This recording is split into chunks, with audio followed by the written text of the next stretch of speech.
The biggest lessons I've learned in my life are here. Through different topics, I'm going to inspire and motivate you to reach your success and your dreams. I'm so grateful that you're here on Journey to Success. So let's enjoy my next episode together.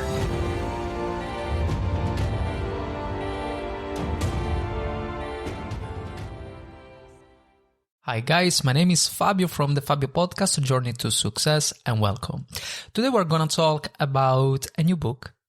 I sometimes like to pick up book that people don't know so much about it.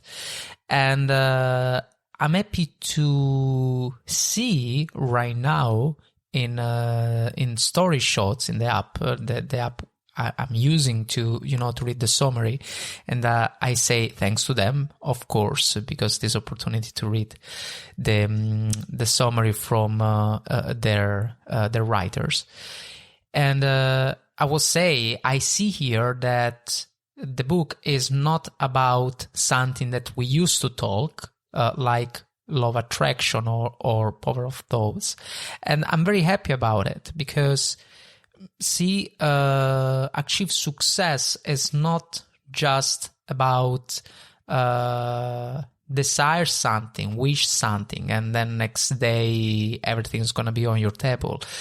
You have to put an amount of work, and if you put in a focused way, in an energized way, a bench of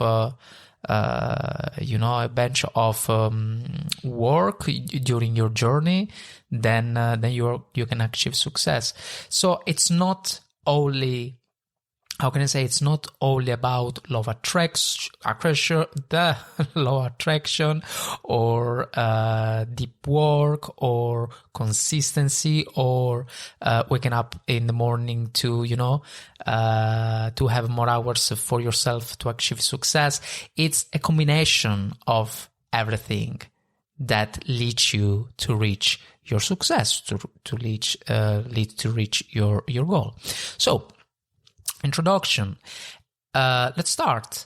Ever felt your focus dissolve into thin air every time your phone pings?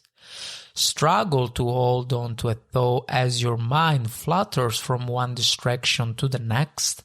It's a common situation in today's hyper-digital world, but don't worry, Cal Newport deep work as the answer we are all searching for.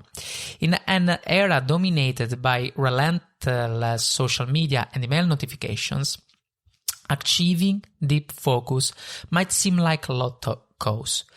Yet, Cal Newport's deep work advocates for the importance of such focus in navigating our information-driven world. The book has two goals, pursuing two parts. In the first part, it proves that the deep work hypothesis is true. Part 2 is all about action. You got the theory, now it's time to roll up your sleeves. As you dive into deep work's key takeaways, get ready to unlock valuable insights on how to master your focus and boost productivity. Newport supplies scientific data and plans to help you build a productive deep working practice. About Cal Newport. Cal Newport is professor of computer science at Georgetown University. Besides his academic work, he writes about digital technology and culture. Newport has written for the New Yorker and the New York Times. He also has a long-running blog called Study X, which receives millions of visits a year. Newport is the author of 6 self-improvement books, including the best-selling Digital Minimalism and So Good They Can't Ignore You. His work has been published in over 25 languages and has been featured in many national publications, including the New York Times, Wall Street Journal, and Economist. Let's start. Story shot 1. I like shallow work. Deep work increase your productivity. Deep work involves long periods of distraction-free concentration. This degree of concentration helps you push your cognitive capabilities to their limit. These efforts create new value, strengthen your skills, and are hard to replicate. In effect, deep work will optimize your performance and allow you to produce at a peak level. The opposite of deep work is shallow work. Deep work is about focusing on one particular task that requires intense mental effort for a long time. Shallow work is the kind of task that requires little mental effort, can be done while doing other activities. These efforts create little new value in the world and are easy to replicate. Shallow work includes answering email, checking social media, and attending meetings. Shallow work can sometimes be helpful. It allows for relaxation and breaks. But the problem is when we unconsciously focus on shallow tasks over more important deep tasks. I just would like to stop already here. As you know, I'm a podcaster. I love this journey. I like to, to teach success via different situations, like book. I did a guest host meetings and etc. etc. I also like to find something interesting on Google, to share with you and see if these things can help each other.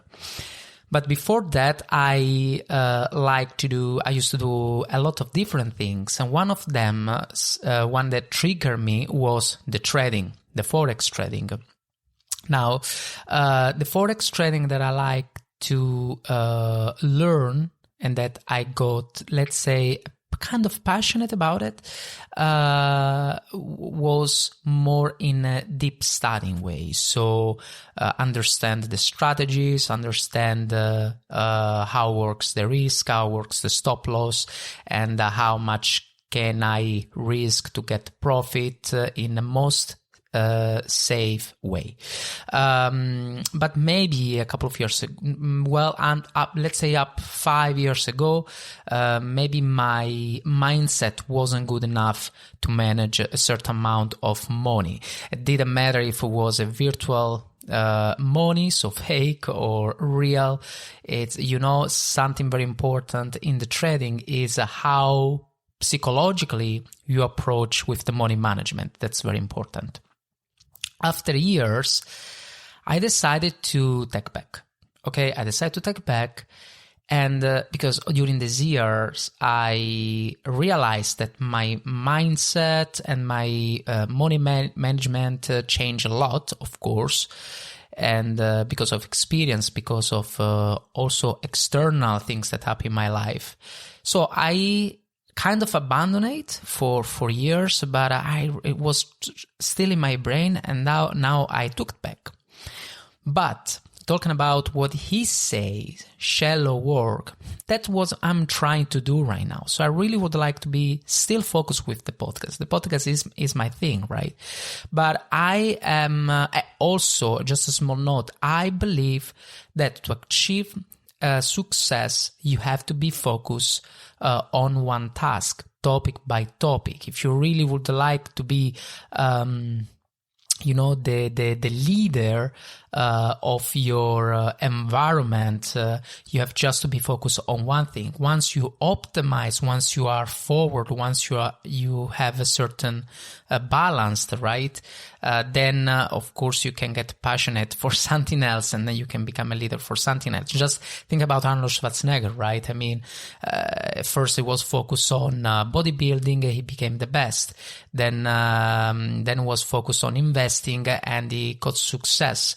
And then he became the president, and before that an actor, even if his skill set wasn't that great, but he was very focused. Arnold Schwarzenegger is a focused person on one task per time, and he did a lot. I like this. And that's what he say when he talks about shallow work, right? Including media, attending meetings. Of course, shallow works can be something around us that we do in our daily life. But shallow work can also be focused on a different project together, right? Of course, you cannot perform at the same level if you are focused on just one thing. Okay, just remember this. And talking about my trading experience that I'm having right now, so I'm really trying to be chill about it. So I'm taking a little bit some study on YouTube when I have some spare time. Also right now with my podcast, it's going very well and it's very balanced. I'm scheduling like in 1 month forward, 1 month and a half. So it's perfect, but it's still not where I want to be. So that's the reason why I'm doing this shallow work with the trading. So just to make you understand, and that's my advice, when you are focused on something, focus on that thing very well, and don't spiral around for something else. Try to spread your energy for different projects at the same time. Okay, optimize what you are doing right now, and then of course, consequently, you can start piano piano with calm to do something else. Let's go. Chapter 2. Deep work is valuable. Human beings, it seems, are their best when immersed deeply in something challenging. That's what he say, Cal Newport. Deep work is not the only skills valuable in our economy, yet it is one of the essential skills to gain. When you are in a state of deep work, your output is unique and cannot be replicated by someone else. For example, you've done something valuable if you can concentrate on writing code that's hard to duplicate. If you want to be a winner in the new economy, there are 2 core abilities you must have. The ability to learn hard things, so the ability to learn complex topics quickly will play a key role in your attempt to master and perform any skill. Yoga instructors, for example, have to master increasingly complex physical skills. To excel in medicine, you have to master the latest research. Deep work is the act of creating intellectual value by focusing on a cognitively demanding task. It is like deliberate practice where you are using deep work to develop your skill set. It's about doing things to make your performance better and getting specific feedback. Deliberate practice has 3 defining features. It requires a lot of effort, focus on improving a specific part of performance, and involves repetition continually. Number 2, the ability to produce high-quality results. To be a professional at any skill, you have to master it, but it's not enough. Producing tangible results with the knowledge you have is what matters in the end.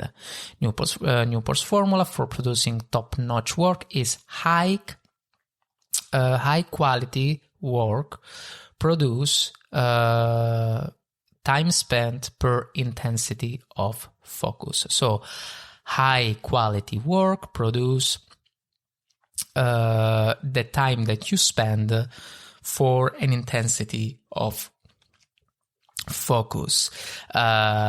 Interesting quote. In this new economy, 3 groups will have a particular advantage: those who can work well and creatively with intelligent machines, those who are the best at what they do, and those with access to capital. So, yeah, right. So those who can work well and creatively with intelligent machines, those who are the best at what they do. And that's perfect. It's beautiful, beautiful, beautiful quote. And here is about what I said before, right? So if you're focused on one thing, you can master it. Going back to my experience, right? That's not the first time that I open a podcast. Maybe it's the second time for sure, but maybe the third, now that I think about it. I think yes, I opened the podcast twice, but the first time that I opened the subscription with the website about Sprouts, then I decided to stop for a while, to put in break, and then I canceled.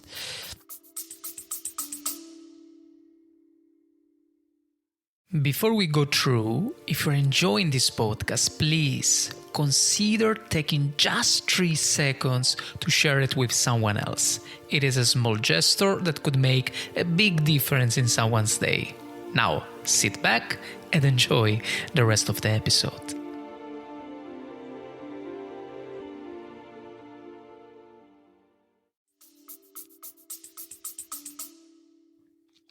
Because I was focused on something else, because I was more like, okay, it's not going as I wished, so it's better if I look something else.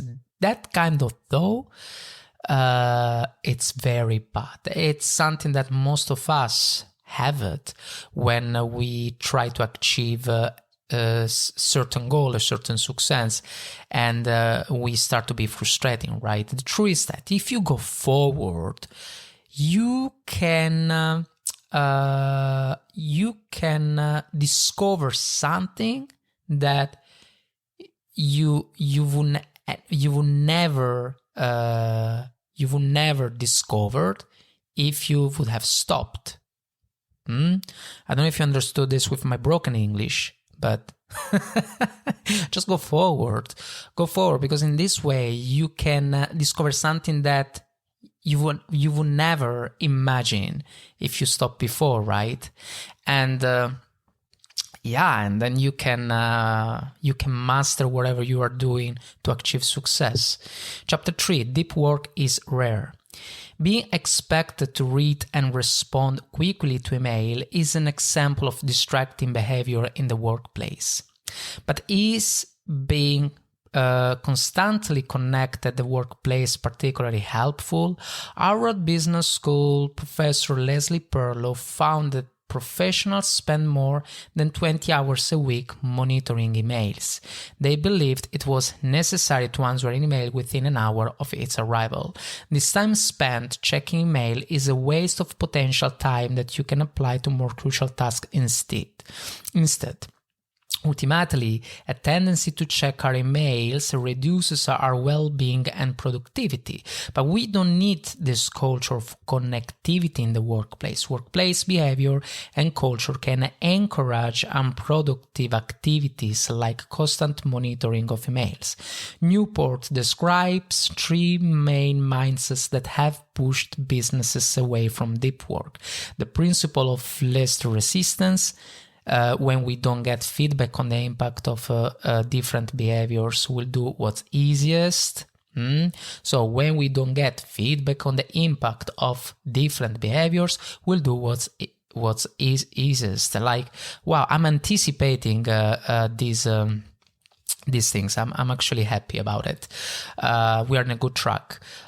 Business as a proxy for productivity. A lack of clear productivity indicators can lead to these unproductivity behaviors. As a result, many knowledge workers will turn toward an industrial productivity indicator, visibly doing many things. It can seem crucial to convince yourself and others that you are doing well if you're using business as a proxy. Third, the cult of the internet. Technopoly happens when new technology is assumed to be good without considering trade-offs. Deep work requires rejecting high-tech distractions, but popular trends promise increased exposure, serendipity, and fast responses. Chapter 4: Deep work is meaningful.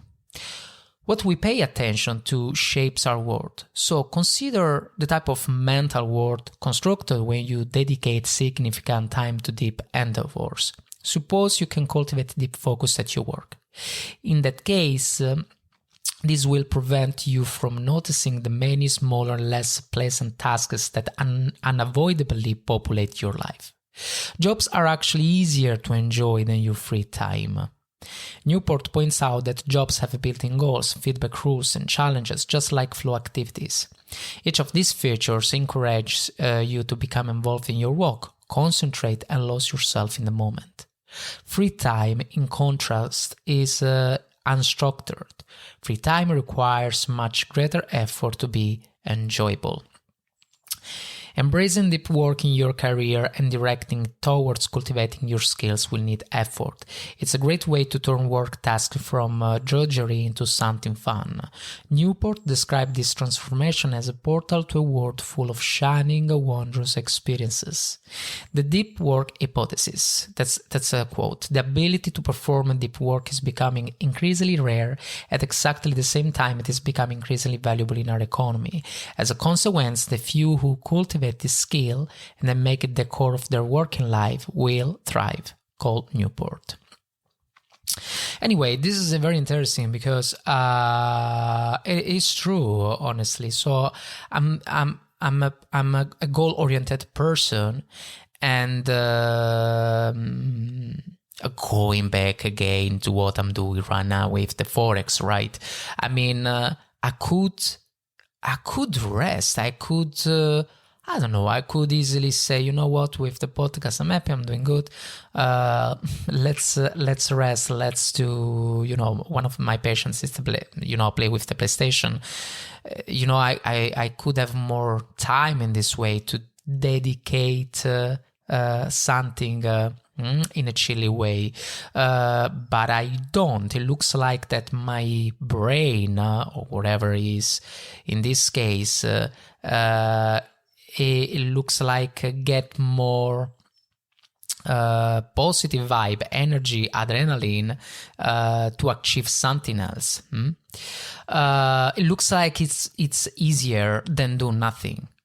Okay, it is not at the end, because we have to directly study, develop new skills, but somehow we tend to only the fact to think that we have to achieve another goal, so to have that kind of satisfaction, give us the right momentum to go forward for another project. Chapter 5, the first rule of deep work is to work deeply. Deep work is essential, but focusing on your work will never be without distractions. Your prioritized tasks will suffer if you are constantly checking emails and notifications.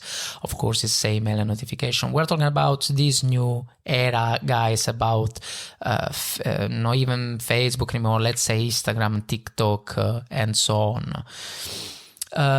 We fight desires all day long. A recent study showed that our top 5 desires comprise taking a break from hard work, checking our emails and social networking sites, surfing the web, listening to music, and watching television. So let's see again. Taking a break from hard work, okay, checking our emails and social network sites, surfing the web, listening to music, and watching television. This study suggests the importance of adopting specific strategies to reinforce your deep work. To cultivate a deep work ritual, consider where you work and for how long. Your ritual needs to specify a location for your deep work efforts. This location can be as simple as your regular office with the door shut and the desk clean. Good is right. When my room is tidy, and especially the table, is more tidy, in a right order, I can work better. It looks like the external confusion impact my brain. It looks like whatever I have around me goes inside my brain, so I cannot separate the two things somehow. If I see that my desk is not tidy, somehow I can feel the heaviness of my untidy desk in my brain, even if I close my eyes. That's very important, and it's very important to be focused. And that's the reason also why in a yoga, right? In a yoga and a meditation, every guru suggests to be in a different room that you don't use to touch in the house. Okay, that's not for everyone, unfortunately, but at least a room where it's clean, tidy without distraction. Because if you see a little bit of distraction, then you can be more unfocused. And that is the reason why I'm a person who like to do. I used to do yoga. Now, unfortunately, I stopped. I have to start again. But I used to do yoga with books and no distraction around me. I'm very against about yoga and meditation. The one they teach you from the TV, not because I'm against for the people who like to teach yoga from it, but simply because only the fact that I'm watching the TV can give some stress to the body, right? And that's kind of the same concept. Number 2, consider what approach to work you'll take once you start working. To keep your ritual structured, you need rules and processes. For example, you might institute a ban on any internet use. You could also aim to maintain a metric like words produced per 20 minutes interval to keep your concentration honed. And here, we can mention the tomato strategy. Maybe something that we can do in the next episode. Number 3, consider how you support your work. Your ritual needs to ensure your brain gets support to keep operating at a high level of depth. For example, your habit ritual could include starting your working day with a cup of good coffee. This coffee should help quicken the speed at which your brain wakes up. You must ensure you have access to nutritious food to maintain your energy.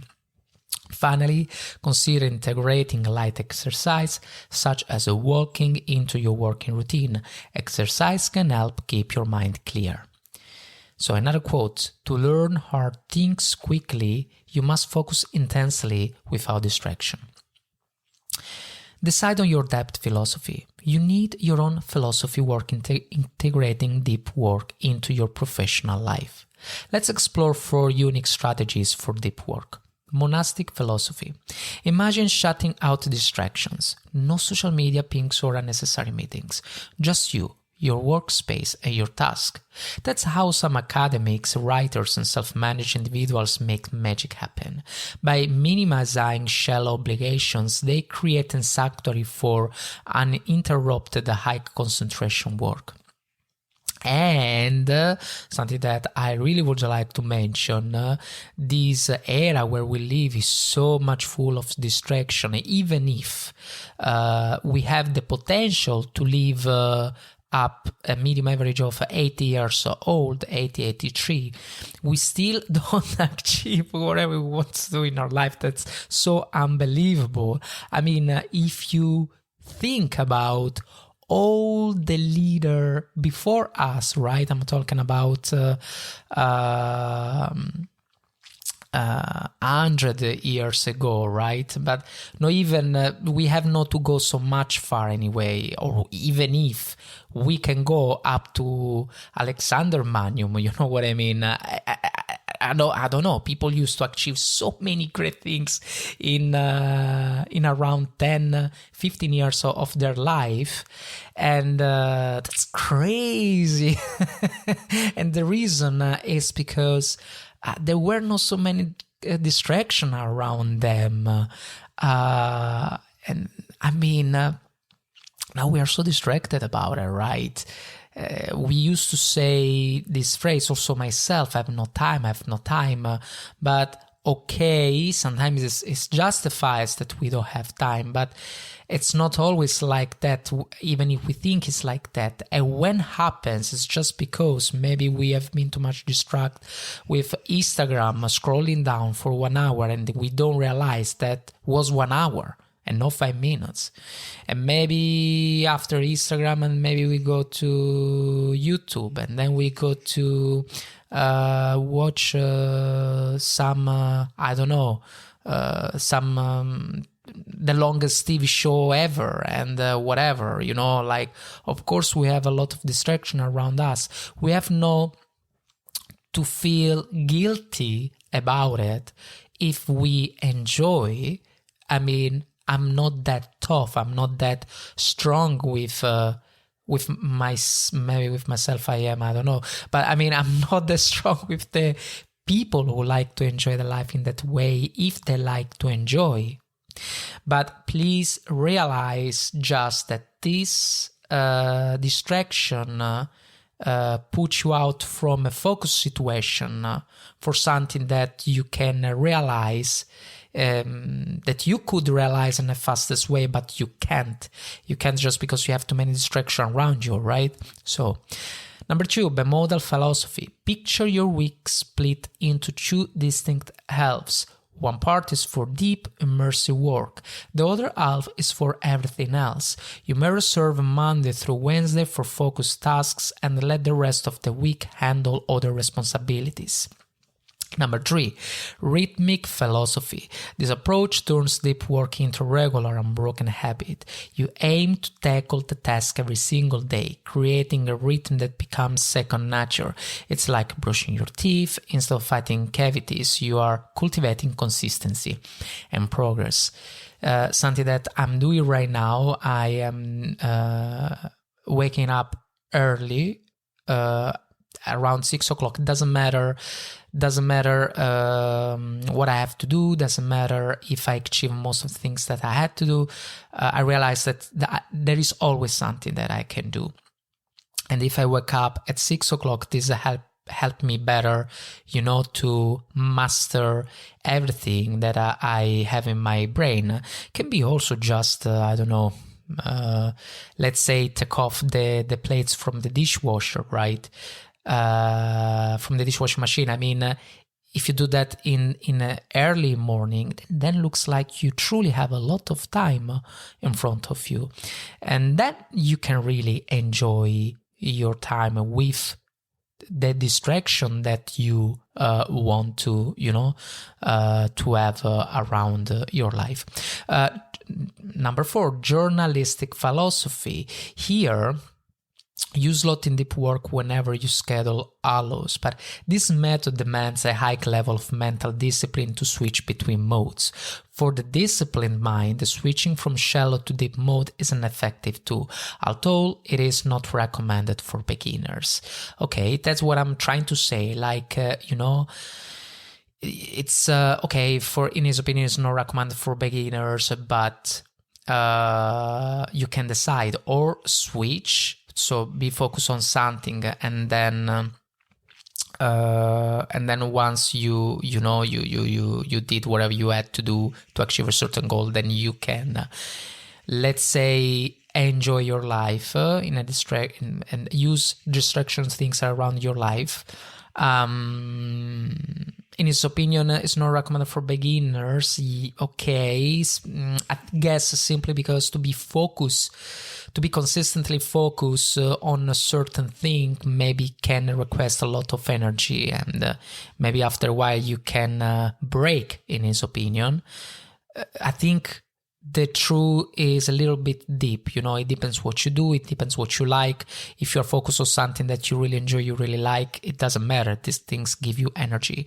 But as I said, this is it's a nice book. This is a summary, so who knows? Maybe if we read the book, maybe there is something more behind. But what he suggests is this: be focused 20 minutes for something, then do something else. All right.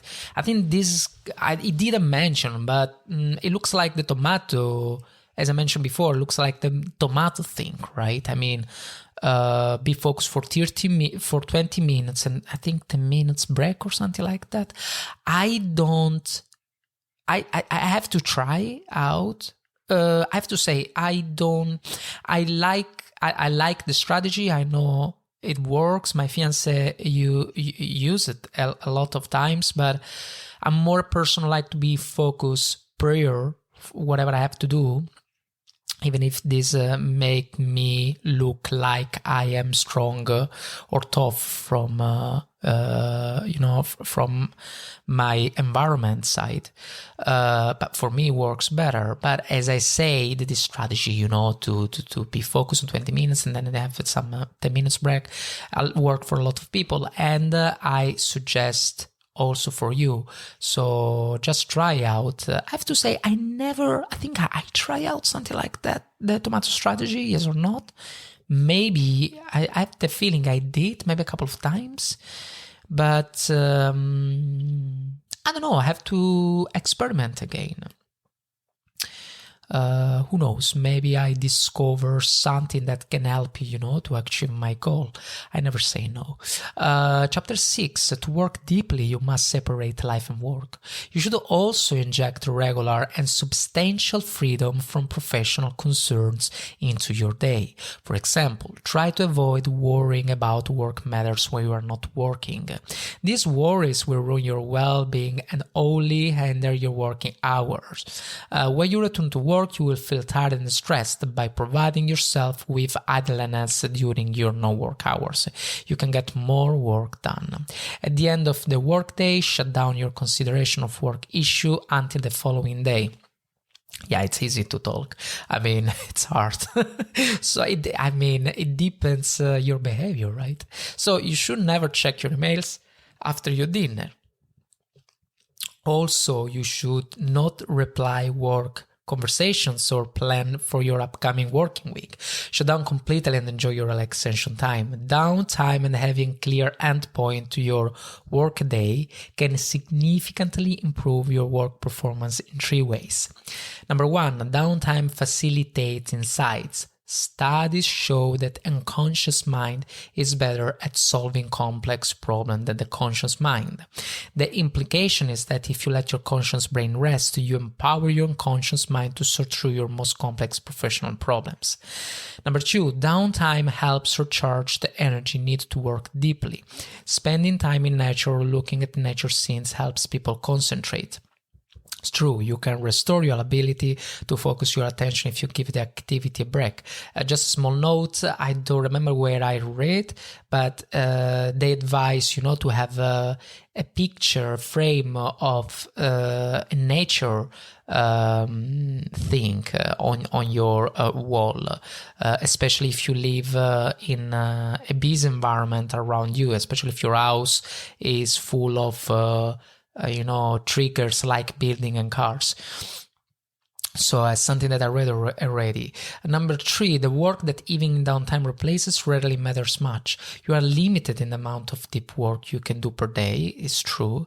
If you're careful about your schedule, you should hit your daily deep work capacity during the day. So by evening, you are past the point where you can continue to work deeply and effectively. So you won't be doing high value work at night. Instead, it'll be low value, shallow work that takes a long time. All right, who knows? Maybe that's the reason why a lot of people like to say that it's better to be focused on morning and wake up earlier. I like to wake up earlier because who I am. Generally, since I remember, I used to be focused better in the morning, and but I used to be. I'm focused better in the morning, and in the evening. I don't used to be so much focused, but I know someone is very focused on the evening as well, and maybe he likes to sleep in the morning, you know what I mean? So I don't know if it's a subjective thing, I don't know. He talks in an objective way. Okay, maybe there is a study about it. I don't know. We have to investigate a little bit. It can be interesting. But the thing to wake up early in the morning, I really thought was something more subjective. And no, if you think about it, probably, because anyway, when you wake up, you didn't get any triggers or any trigger around you. The trigger can affect you during the day and in the evening. So it's possible that in the evening you are already too much tired to do the deep work. So it makes sense what he said. Huh? Okay, good brainstorming. Number 7, the second rule is to embrace boredom. The first rule teaches us how to integrate deep work into our schedule and support with routines and rituals. These routines are rituals designed to help you consistently reach the current limit of your ability to concentrate. The second rule will help significantly improve this limit. You should learn to live without distractions. Once you are wired for distraction, you crave it. To succeed with deep work, you must rewire your brain to resist distracting stimuli. This doesn't mean that you have to cut distracting behaviors. Instead, it is enough that you instead drop the ability of such behaviors to hijack your attention. The ability to concentrate intensely is a skill we must learn. Taking care of your concentration is just as important as taking care of your body. It's hard to focus if you give in to distractions at the first sign of boredom in your daily life. Theodore Roosevelt is an example of an individual who adopted similar strategy to Newport's. Identify tasks that's high on your priority list. Estimate how long you usually put aside for an obligation of this type. Then give yourself a hard deadline that drastically reduces this time estimation. If possible, commit publicly to the deadline. For example, you could tell the person who will receive the finished project when they should expect it. If this isn't possible, motivate yourself by setting a countdown timer on your phone and propping it up where you can't avoid recognizing it as you work. At this point, there should be only one way to get the deep task done in time: working with great intensity. You won't be able to take email breaks, daydream, browse Instagram, or go to the coffee machine too often. You should attack the task with every free neuron, like Roosevelt. If you commit to true intensity, your task will give way under your relentless barrage of concentration. Start by trying this experiment only once a week. This will give you brain practice with intensity, but also give it time to rest between tasks. Once you feel confident in your ability to trade concentration for completion time, you can increase the frequency. That's beautiful, nice, good, great. But I don't know. It also depends person by person. In my case, I can be focused, I can be concentrated, I can be goal-oriented. But if something happens around me, and who knows, maybe that's the reason why I like to be focused. I like to prefer the morning to be focused on my things instead to choose the evening.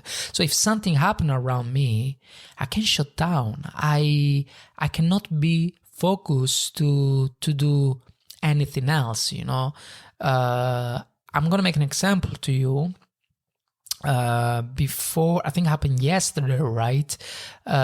So I was doing my things here in my room and everything, but my fiance woke up, and she woke up a little bit upset because evidently I wasn't careful with the doors. I wasn't careful with the doors around me.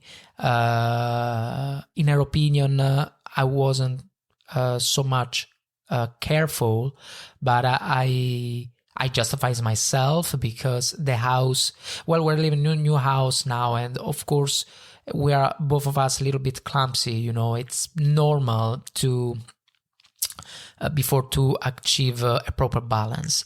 But she was a little upset. I was trying to to defend myself, to give my motivation, whatever. That's not the point anyway. Everything was fine after 30 minutes, 1 hour. It's not about the discussion itself. What I'm trying to say is that I had to also record an episode, but I didn't do. In that hour, I didn't do. I was too much triggered about the thing that happened around me, and I know that I have to improve this skill. It's very important. I don't know if in this way I don't know if improving this skill I'll become less human. Because I'm a very sensitive person, a person who like to sense the feelings around me, and I think also it's important, to feel to brainstorm, to listen your body, your brain about what happened in your life. When you process, when something happened in your life, maybe there is a fight, maybe there is some unfortunate things, you can but you can think straight away about what's happening around you. And sometimes works because, when you try to process about what happened, you can find also some solution, in my opinion. And sometimes it doesn't work because maybe you are so much upset that work in that moment, it's not very beneficial, but long story short, I cannot shut down this continuing brainstorm with myself when something around me happen. So interesting. Everything what he says, it's very interesting, but it's also depends, how we approach this kind of triggered, and because if we cannot really put it in a break, right, then we have to find another solution. Maybe breath in and breath out a little bit, before to continue to our project. Maybe it's better. Chapter 8, the third rule of deep work is to quit social media. Like, strong, direct. Leaving a distracted majority to join a focused minority is a transformative experience. Not everyone can live a deep life. It will take a lot of effort in changing your habits. The false sense of busyness that comes from quick email, messaging, and social media posting provides a sense of security for many. But the deep life requires you to leave most of that behind. When you try to produce your best, you are confronted with the possibility that it isn't that great, at least not yet. It's safer to make observations about our culture than to enter the Rooseveltian ring and try to wrestle it into a better state. Newport covers this topic deeply in one of his famous TED Talks. He argues social media has been addictive since it was first introduced years ago. We increasingly recognize that these tools fragment our time and reduce our ability to concentrate. Our willpower is limited. Thus, the more enticing tools you have pulling at your attention, the harder it will be to focus on something important. Based on this, to master the art of deep work, you must take back control of your time and attention from the many diversions that attempt to steal them. Something we talked about it before, guys. So, of course, you can be distracted from these things, whatever you are doing in your life, but be aware about it, otherwise they're gonna steal your time. You should create social media isolation. Ban yourself from all social networks. This includes Facebook, Instagram, Twitter, Snapchat, and TikTok. And you know what is a funny thing? I actually work for Meta. So I'm a podcaster, but right now I'm still working on Meta with my job. So it's going to be very hard with social media. Well, I have to say I'm not a social media fan, so I've never been, if I have to be honest. I tried to do something on Instagram once ago, but try to find a shortcut, but it didn't work, and I'm happy for it.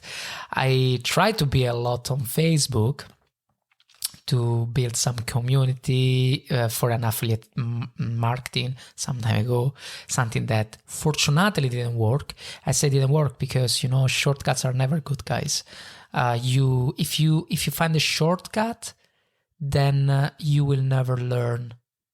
You will never learn what you could have learned during the way in the normal street, in a normal way. So very happy for that. Anyway, even if I work for Meta, I'm not a social media fan. But It just made me a little bit laugh. You do not have to delete your accounts permanently, but you should start by deleting the apps for 30 days. Importantly, you should also avoid mentioning online that you'll be signing off. Instead, stop using these social media platforms altogether. Ask yourself these 2 questions after 30 days of self-imposed network isolation. First, would the last 30 days have been notably better if I had used this service? 2. These people care I wasn't using this service? If your answer is no to both questions, quit the service permanently. If your answer was a clear yes, then return to using the service. If your answers are qualified or ambiguous, it's up to you whether you return to the service. But I always lean towards quitting. By adopting this approach, you'll spend less time on important procrastination. Wow, so the question is, would the last 30 days have been notably better if I had used this service? In my case, I would say no, simply because I am right now, I'm using truly Instagram to post my weekly podcast. Well, as I said, I work for Meta, so unfortunately I cannot cancel at least Facebook and Instagram. But regardless of that, let's be honest, I don't even share anymore my stories about what I do, or not even vacations sometimes. So about Facebook right now, I'm just canceling a lot of people to make space for people who are really interested about the podcast. So, hey, I can keep it, looks like. Number 9, the 4th rule of deep work is to drain the shallows. Guys, this book is amazing. The Shallows by Nicholas Carr is the title of a book about how the internet affects our brains and lives. Shallow work, such as answering emails and going to meetings, is often inevitable, but ultimately low value. You must drain the shallows if you're serious about working deeply. You must schedule time for deep work and spend as little time as possible on shallow work. Don't let shallow work impede deep work. This is how Newport suggests you accomplish this. Divide the hours of your workday into blocks and assign activities to the blocks. For example, you might block off from 9 a.m. to 11 a.m. for writing a client's press release. To fully engage with this approach, draw a box covering the line corresponding to these hours. Then, inside the box, write press release. The smallest length of a block should be 30 minutes. When you're done scheduling your day, every minute should be part of a block. You have given every minute of your workday a job. Now, as you go through your day, use this schedule to guide you. Quite often, your schedule will get interrupted, so make sure you revise your plan. Oh, deep work, final summary and review. We finished the summary, guys. Yeah, nice. So, deep work is the ability to focus without distraction on a cognitively demanding task. Author and professor Cal Newport coined the term on his popular blog Study Hacks. Deep work lets you achieve more in less time. It provides a sense of fulfillment that comes from the mastery of a skill. In short, deep work is like a superpower in our increasingly competitive economy. Deep work is rare and requires discipline to maintain. It's also meaningful, bringing satisfaction and engagement to your career. Adopt a deep work ritual. Choose a deep work philosophy that suits you, and ensure you separate work from relaxation time for optimal results. To maximize productive work, follow these 4 rules. First, work deeply. Second, embrace boredom. Third, quit social media. Fourth, drain the shallow. Tap into these 4 disciplines of execution 4DX to achieve exceptional results. First, pinpoint what's widely important. That's your focus. Make it your mission. Action is key. This is the second point. Action is key, but not an action. It's about the lead measures. These are the activities that will drive your success. Number 3, don't forget to keep score. An interesting scoreboard keeps you motivated and on track. Just a small note, do you remember when we talk about it's important to have a big goal in your brain, but it's like a mainland but it's also important to imagine yourself you swing on the ocean, and before to achieve the mainland, to imagine yourself around you with small islands, before to achieve success. When you reach to achieve success, before to reach the mainland. So before to achieve success, before to reach the big island, you have to imagine yourself having some break and congratulate yourself to reach the first island first, then the second, the third, the fourth, because it's a long journey, guys. It's truly a long journey, but you need to also understand that you are making some effort, and also you are going forward, even if sometimes you don't realize. So I don't know, it's important to understand that you're doing great, but as they say something very nice, don't forget to keep score. It's kind of like I say, like just imagine the small islands in front of you before the mainland. Okay, so very enough, let's go forward. Number 4, establish a routine of accountability with regular check-ins, updates, and adjustments. Celebrate your wins, learn from your losses, and keep pushing forward. We hope these key takeaways act as your roadmap. This summary will help you stay focused, transform your work life, and boost your memory. It's time to bid farewell to logistical style tasks and leave shallow work behind. As you journey toward a more focused and productive you, remember to share your triumphs. And the book is actually done. We have also some infographic here. Deep work quotes. Beautiful. Relates book summaries. Guys, of course, I advise this book. And sorry, I was distracted talking about deep focus things. No, I was distracted because I was thinking Story Shots is a very great app. I was actually thinking that. So they're doing a great job to make summaries. And they did a great job for this book. So just sign up. It's free. It's good app.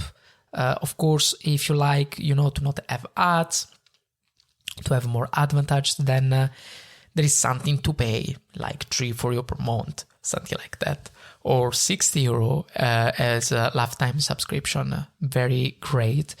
And do it because it's a great app. And talking about the book, I loved it. It was a beautiful book. And I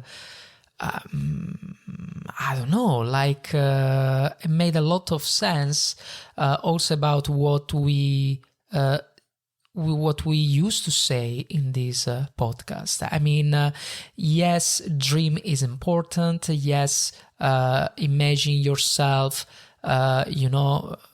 with the right in the position that you wish to be is important, with the right mindset, with the right energy. Everything is great, everything is good, but of course you have to work. And especially at the start, you have to work harder than usual. After a while, when you master a lot of skills, when you master the right skill that can lead you to achieve your goal, then you can realize that you can work smarter than harder, because you are mastering a lot of skills, so you can optimize your time better, and then somehow you are going to realize that you have still more time for yourself. But at the start, but this doesn't how can I say, it doesn't really matter about what we talk about the book. I mean, you still have to be focused, yeah. So even if you work smarter than harder, still you have to be focused. But the thing that I try to say is that at the start you have to dedicate a bunch of time, and it's better if you are very focused, especially at the start. Otherwise you are gonna make longer hours, and then you're gonna reach the evening in a stressful and tiring way, and we don't want that. And that's the reason why it's very important to be focused. There are different strategies, and the writer advised something very beautiful, very nice. So try this strategy to be focused for 20 minutes, 10 minutes. It didn't mention 10 minutes. I don't know if it was, maybe the writer didn't think about the tomato strategy, or maybe it was just the person who was making the summary. But try this tomato strategy, something that, as I said before, I don't used to do, but I know that work for a lot of people. Works also with my fiance, and I can see the results. So 20-10, 20-10, 20 minutes work, 10 minutes break, and this. And next time we're gonna talk about the tomato strategy, because I saw it in this app. They have it in the summary. Thank you so much for being here in the Fabio podcast, and see you next time. Cheers. Here we are. Congratulations. You just finished my entire episode. So, the only thing I ask is to take a moment to give Journey to Success a rating. By the way, thank you so much for being here on Journey to Success. I'm very grateful. Thank you, and see you next time.